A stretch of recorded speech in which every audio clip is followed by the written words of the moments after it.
The Cold War is a recent conflict between communism and free nations over control and influence over the rest of the world.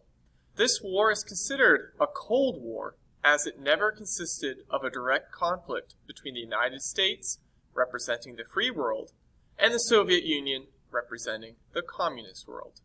The war will start with the end of World War II and will last until the breakup of the Soviet Union in 1991. Some key terms to note are the meanings of First, Second, and Third World. People often use First World to refer to rich nations and Third World to reference poor nations. This is an incorrect use of the term, as these terms are a direct reference to the Cold War and allegiances during this period. First World nations are nations of the world that supported and maintained free governments and economies. Second World nations are nations of the world that supported and maintained communist governments and controlled or restricted economies.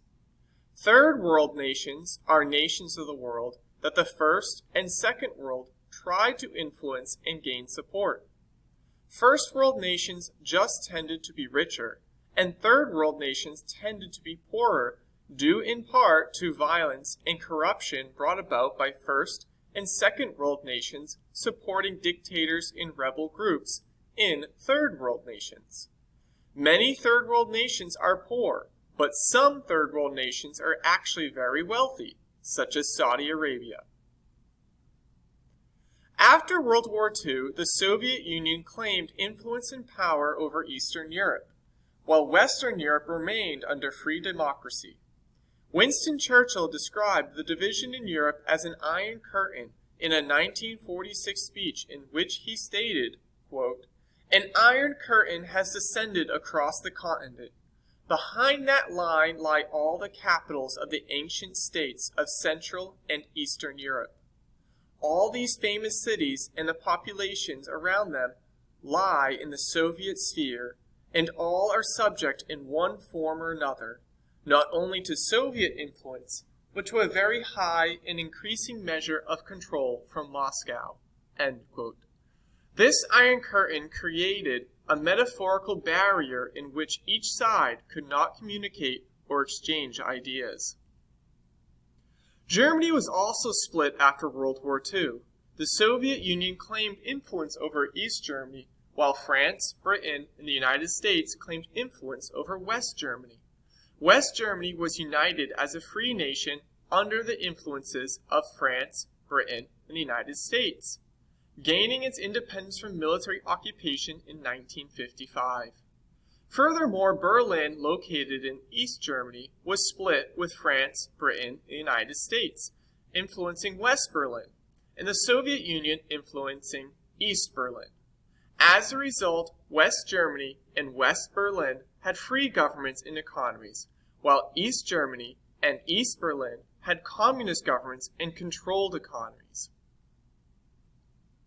Worsening relations between the United States and the Soviet Union in 1946 and 1947 led President Truman to declare a policy of containment in 1947. The policy focused on blocking Soviet influence and preventing the expansion of communism. Furthermore, the policy created alliances and helped weak countries resist Soviet advances. This would lead to the Cold War struggle over Third World nations. The Cold War grew further in 1947 when Truman made a speech asking Congress for support to be given to Turkey and Greece. Stalin had broken his promise to allow free elections in Eastern Europe, and Truman was afraid that Stalin would become another Hitler in Europe.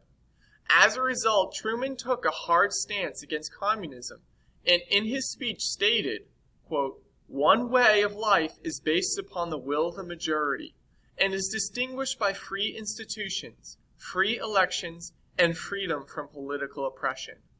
The second way of life is based upon the will of a minority, forcibly imposed upon the majority. It relies upon terror and oppression, fixed elections, and the suppression of personal freedoms.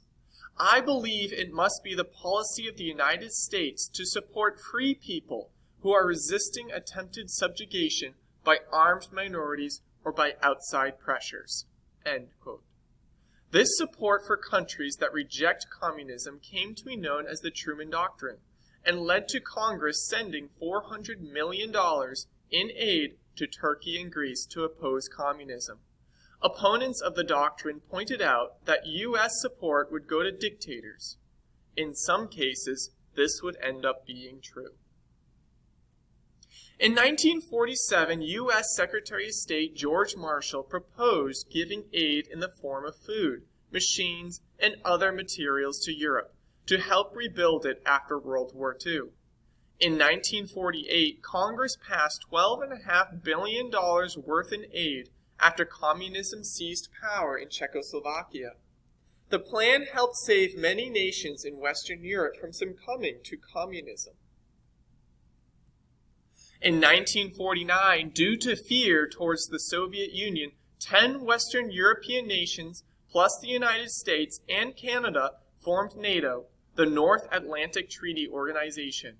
The alliance promised to defend any member nation that was attacked. The alliance's founding members were the United States, Belgium, Luxembourg, France, the Netherlands, Great Britain, Italy, Denmark, Norway, Portugal, Iceland, and Canada. In response to the formation of NATO, the Soviet Union felt threatened and decided to form their own alliance. The alliance was known as the Warsaw Pact and was made between the Soviet Union, Poland, East Germany, Czechoslovakia, Hungary, Romania, Bulgaria, and Albania. The alliance combined forces and based the leaders in Moscow. This was due in part to the fact that the members of the pact were already heavily influenced by the Soviet Union. Together, these nations were known as the Communist Bloc. In this way, the stage was set for a long period of growing escalation of indirect conflict between the First and Second Worlds.